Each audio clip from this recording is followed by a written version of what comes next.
धनगर नेते प्रकाश शेंडगे आपल्या बरोबर जोडले गेलेले आहेत। सर, आंदोलकांनी थेट मंत्रालयाच्या जाळ्यांवर उड्या मारल्यात।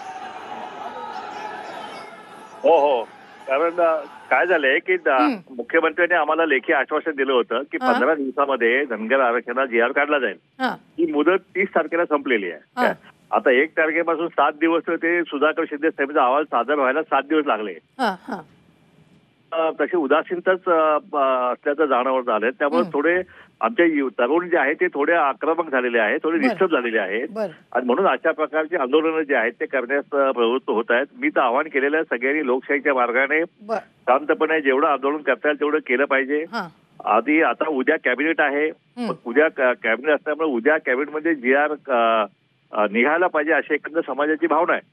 कारण आचारसंहिता 4 दिवसापर्यंत ठेपलेली आहे, म्हणून सरकारवरती दबाव आणण्यासाठी या आमच्या मुलांनी हे पाऊल उचललं असावं। निश्चित।